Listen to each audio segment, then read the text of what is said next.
Oke, selamat malam Pak Frans. Selamat malam, John. Boleh perkenalkan diri, Pak Frans? Ya, nama saya Frans Kai. Saya memang sejak tahun 98 sudah sangat aktif dalam ikut berusaha mereformasi negeri tercinta ini, negara Indonesia. Karena selama puluhan tahun kan di bawah kekuasaan yang absolut praktis. Sejak 98 saya ikut di dalam macam-macam gerakan, partai, macam-macam partai, dan kemudian juga pernah menjadi anggota DPR RI Komisi 6. Perjuangan sejak hampir 20 tahun ini menunjukkan bahwa memang tidak mudah membangun sebuah negara dan suatu sistem yang oligarki, yang hampir absolut, menjadi sebuah negara yang dikatakan demokratis. Saat ini sering terdengar bahwa Indonesia menjadi negara demokrasi besar yang kalau tidak salah ketiga atau keempat, ya saya lupa sendiri.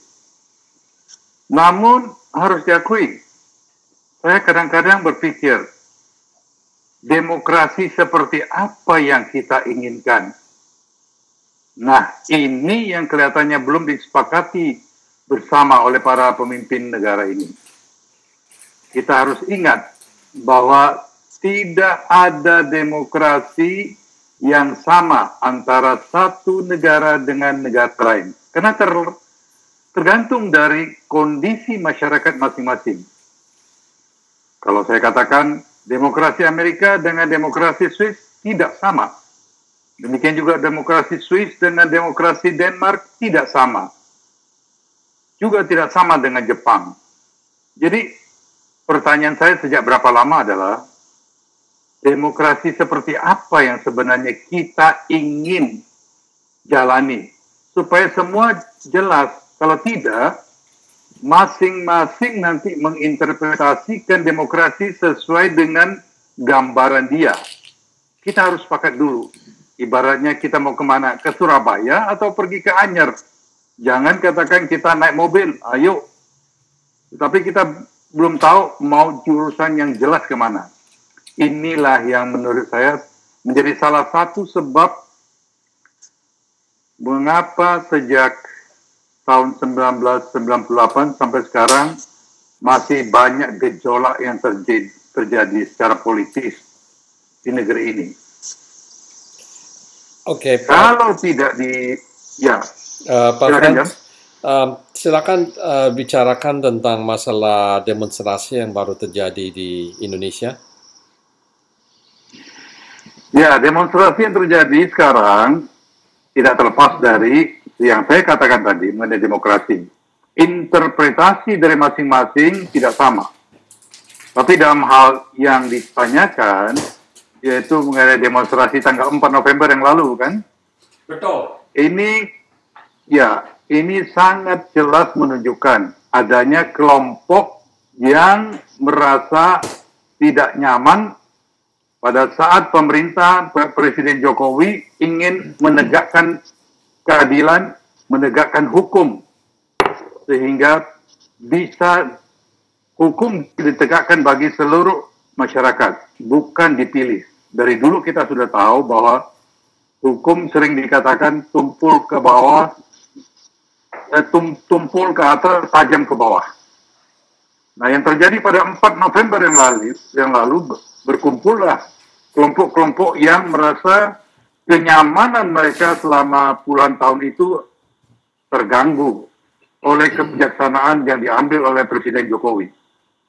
Mereka bergabung untuk melawan. Dan kelihatannya masalah belum selesai. Tetapi dalam suatu perjuangan menegakkan sesuatu yang baik dimanapun di dunia, siapa yang mengadakan pembaruan selalu akan mendapat tantangan dari pihak lain. Itu sudah biasa. Tetapi bagi yang mau menegakkan kebenaran, keadilan, harus berani juga tegas mengatakan ini demi kepentingan rakyat banyak, bukan untuk kepentingan segelintir manusia. Ini harus tegas benar. Bagaimana dengan masalah Ahok sekarang, terkini? Ahok merupakan sebuah fenomena. Kenapa? Ahok sebenarnya masuk dalam rangka yang saya sebutkan tadi. Ahok menegakkan sesuatu yang selama puluhan tahun tidak ada. Ibaratnya seperti orang yang selama puluhan tahun enak sekali makan steak, ya. Datang Ahok, uang untuk beli steak itu dipotong. Sebenarnya haknya cuma makan ayam. Nah, mereka yang kebiasaan enak sekali makan steak, dalam arti korupsi, melihat Ahok sebagai ancaman bagi mereka. Segala cara mereka pakai untuk menjatuhkan Ahok. Dari urusan korupsi tidak terbukti. Kemudian mengatakan Ahok menggusur dan sebagainya. Kenyataannya adalah Jakarta hari ini jauh lebih bersih daripada beberapa tahun yang lalu. Kali-kalinya sudah tidak bau. Banyak taman yang dibangun, ratusan taman yang sudah dibangun bagi rakyat. Selama ini tidak ada taman, yang ada adalah taman beton-beton. Masyarakat Jakarta, rakyat Jakarta disuruh hanya nongkrong di mall-mall yang begitu banyak. Kabarnya Jakarta adalah kota yang paling banyak mall-nya. Dan ini untuk pendidikan, terutama pendidikan generasi muda sangat tidak baik. Hubungan kekeluargaan tidak bisa dibangun. Jadi jangan heran kalau Ahok ditentang habis-habisan oleh mereka yang merasa kenyamanan mereka terganggu. Simple, bukan? Ya, jadi kalau bicara mereka, itu siapa mereka? Mereka itu pertama adalah orang-orang yang ada kedudukan di dalam pemerintahan DKI, yang selama ini bisa memakai dana mereka, dana pemerintahan DKI, dengan cara-cara yang tidak sesuai dengan aturan yang ada. Sudah banyak contoh, kita bisa lihat. Dan sekarang mereka tidak bisa lagi, sehingga mereka merasa sangat tidak nyaman, karena income tambahannya itu yang hilang. Jadi ini suatu perubahan, dan pasti ada perlawanan. Apakah Mei 98 bisa terjadi terulang lagi? Mei 98, selama pemerintah tegas menghadapi segala kemungkinan yang ada, 2016 sama 1998 tidak sama. Memang selalu ada pihak yang mungkin memakai kesempatan untuk membuat onar, membuat resah masyarakat supaya ekonominya tidak bisa berjalan lancar. Kalau tidak lancar, maka efeknya terhadap kehidupan masyarakat bukan hanya Jakarta, tetapi seluruh Indonesia, dan juga nanti impaknya terhadap hubungan ke luar negeri juga akan terganggu. Berarti dunia akan melihat pemerintah Indonesia tidak stabil. Dengan demikian, investasi akan berkurang. Dengan demikian, berarti pemerintah tidak bisa membangun dengan baik. Jadi, apakah itu artinya bakal terulang atau bisa terulang atau saya tidak melihat akan terulang. Tidak. Kenapa? Pasti ada yang kondisinya tidak sama. Kondisi 98 itu kan jatuhnya Orde Baru. Orde Baru yang praktis mempunyai kekuasaan absolut di tangan segelintir orang saja. Belum mengerti mengenai demokrasi. Sekarang sudah ada demokrasi, meskipun saya katakan tadi, demokrasi yang wujudnya, bentuknya yang belum disepakati bersama bentuk seperti apa. Tidak apa-apa. Masih coba mencari jalan, ya. Moga-moga setelah berapa waktu nanti akan ada suatu kesepakatan kita mau mengikuti demokrasi apa. Dulu kan zaman baru kan pernah dikatakan demokrasi terpimpin.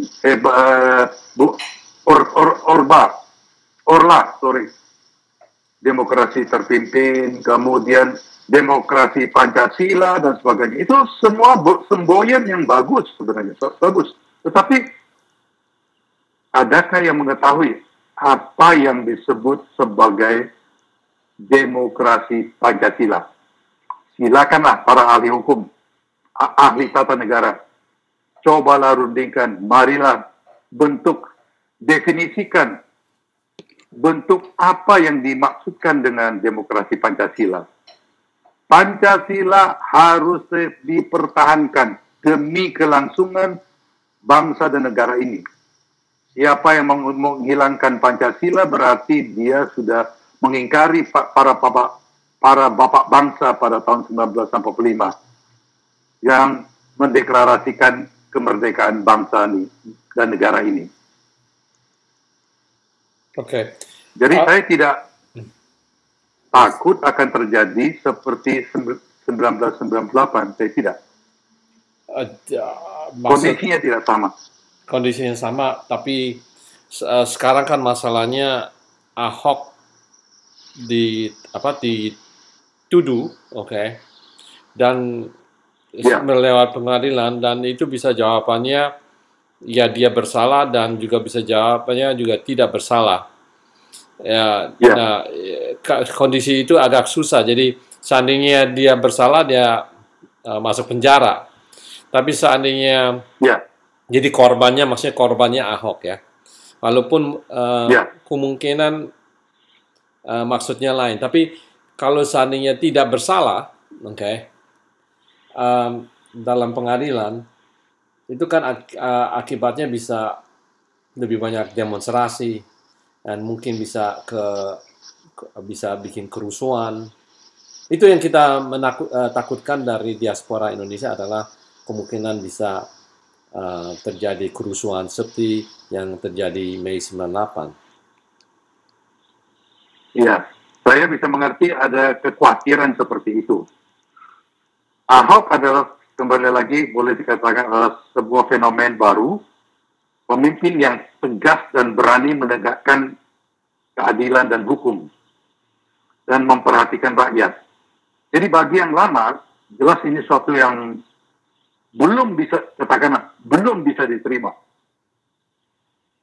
Perubahan tidak gampang. Saya hampir mau mengatakan tergantung dari nasib rakyat DKI saja. Apakah Ahok masih akan menjadi gubernur DKI untuk periode berikut? Dalam suatu diskusi saya bertanya kepada orang, mereka mengatakan Ahok itu tidak baik ini. Lalu saya katakan, kalau saya berikan Ahok itu angka 7, silakan majukan calon yang bisa diberikan angka 8 dan 9. Saya pasti dukung. Saya tidak memberikan angka 8 atau 9 kepada Ahok. Saya berikan Ahok ke 7. Jadi ada peluang untuk majukan calon yang punya angka 8 dan 9. Tidak ada yang bisa maju. Ini fakta.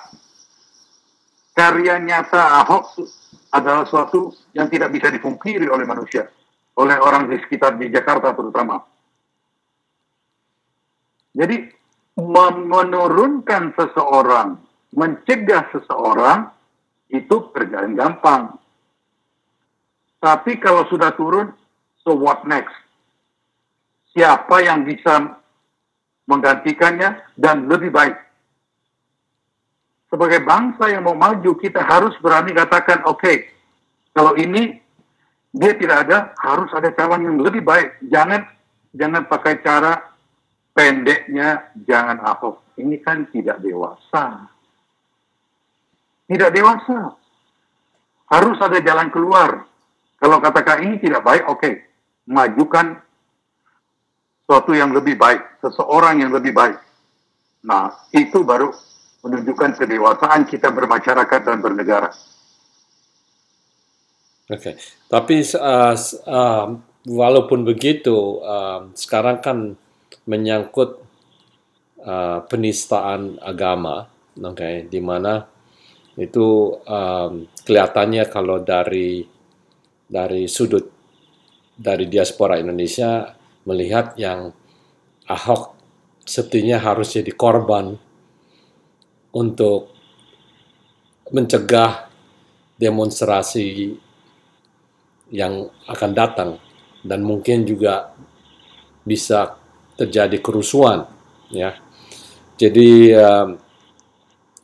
menurut Pak Frans, bagaimana kelihatannya environment di Indonesia sekarang terhadap Ahok dan juga terhadap Presiden Jokowi dengan kejadian ini? Ya, ini kan belum selesai. Masih, ini seperti tarik tambang masih jalan kan? Segala macam, ya, guesswork sudah dilakukan di sini oleh semua pihak. Media sosial di sini keluarkan macam-macam statement dan klaim masing-masing. Saya percaya bahwa Presiden Jokowi mempunyai strategi yang bagus demi menyelamatkan bangsa dan negara ini. Apakah tidak ada orang gampang mengatakan apa? Apakah tidak ada grup yang membela kesadaran yang terhadap Ahok yang terjadi sekarang? Iya, kembali lagi John, tadi saya katakan bahwa berhadapan dengan kelompok yang hanya mau menang sendiri dan tidak mau berdiskusi dengan nalar, tidak gampang. Tadi saya sudah pakai istilah pendeknya bukan Ahok. Dalam hidup ini kalau berhadapan dengan orang-orang demikian kan susah berbicara, apalagi berdiskusi. Mereka tidak peduli. Setelah Ahok, so what next? Siapa yang bisa melakukan yang lebih baik daripada Ahok di Jakarta? Kalau mereka katakan mereka melawan Presiden Jokowi, setelah Jokowi, seandainya Presiden Jokowi tidak melanjutkan, seandainya, saya hanya katakan seandainya. So what next? Ada yang lebih baik? Menjatuhkan, meruntuhkan sebuah bangunan gampang, membangunnya tidak gampang. Nah, sikap asal menjatuhkan ini yang saya sayangkan benar. Ya, kalau ada pundit yang bilang yang sifat dari oposisi terhadap Jokowi dan Ahok adalah menjatuhkan mereka dan what's next gitu. Jadi dengan arti mereka punya interest adalah untuk menjatuhkan Jokowi dan Ahok, dan dari situ mereka bisa ambil kekuasaan untuk memerintah dengan kesukaan mereka untuk berkorupsi. Jadi kalau soal menjatuhkan itu memang sudah salah satu pengorbanan untuk mereka punya visi. Jadi itu yang kelihatannya yang kedengaran dari pundit yang lain, yang menjatuhkan is okay asal mereka berkuasa. Itu aja. Ya, saya tadi permulaan saya sudah katakan, ini adalah perjuangan antara kelompok yang memberantas korupsi dengan kelompok yang menikmati korupsi sejak puluhan tahun. Jadi ini suatu perjuangan. Tanpa keberanian untuk menegakkannya tidak gampang. Ya. Menegakkan hukum secara konsekuen tidak mudah memberantas korupsi di negeri ini. Saya ingatkan, tahun 1977,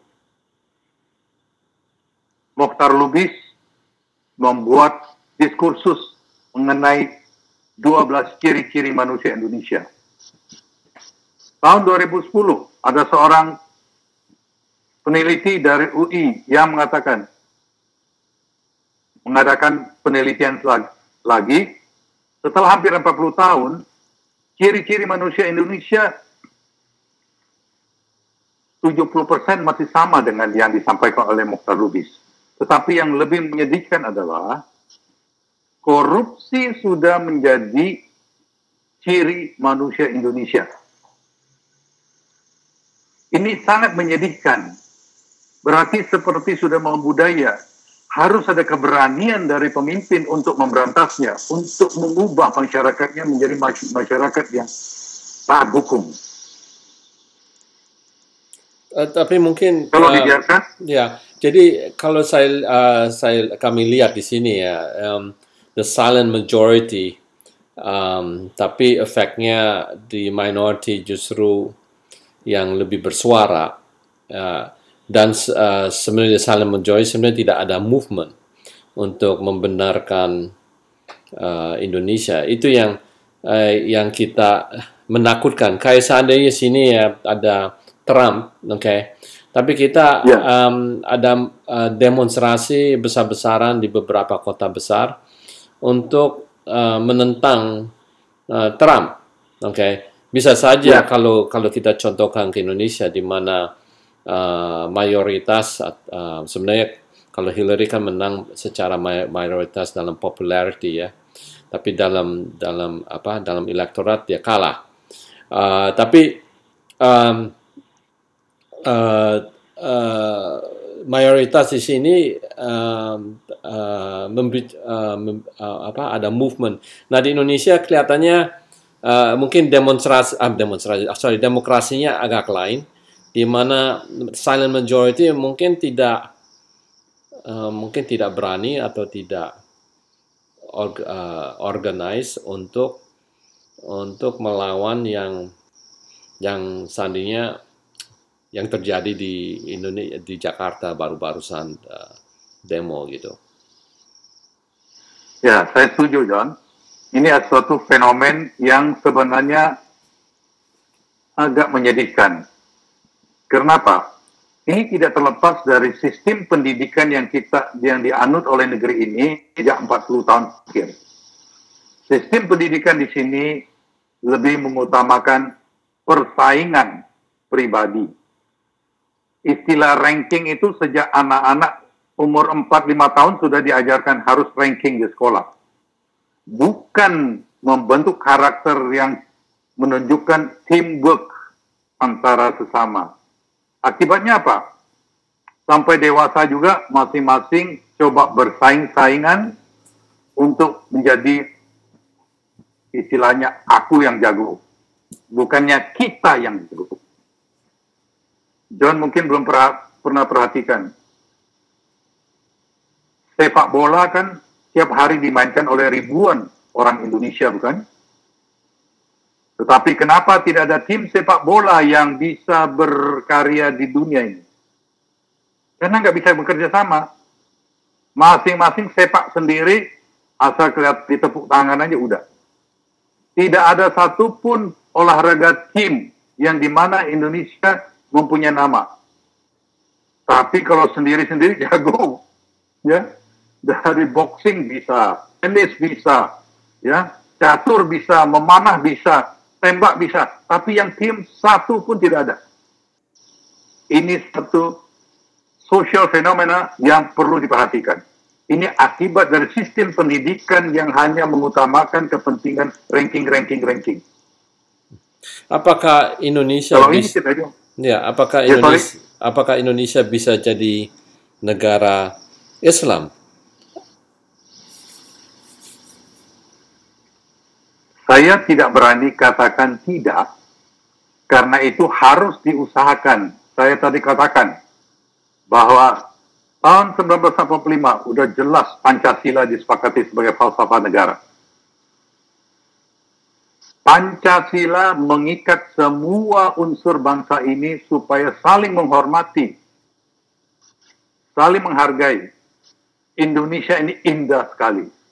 Tidak ada satupun negara di dunia yang demikian indahnya, baik dari alam maupun budayanya. Sangat indah.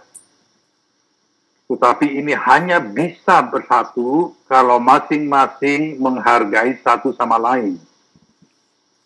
Antara orang Aceh dengan orang Papua, bentuk badan lain, budaya lain, tetapi adalah bangsa bagian dari negara Indonesia, bangsa Indonesia.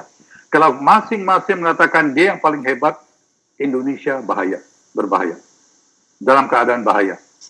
Kalau mosaik yang indah sudah masing-masing mosaik itu kan terdiri dari macam-macam warna kan?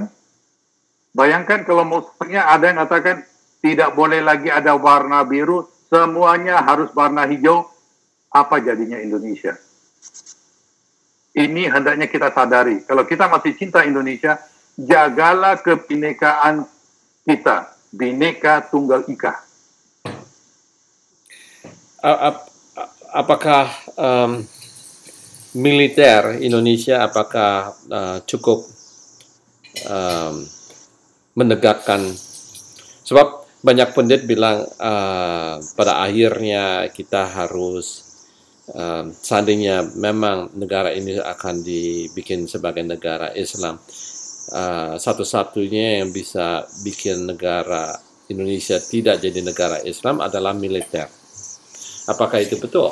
Sangat setuju.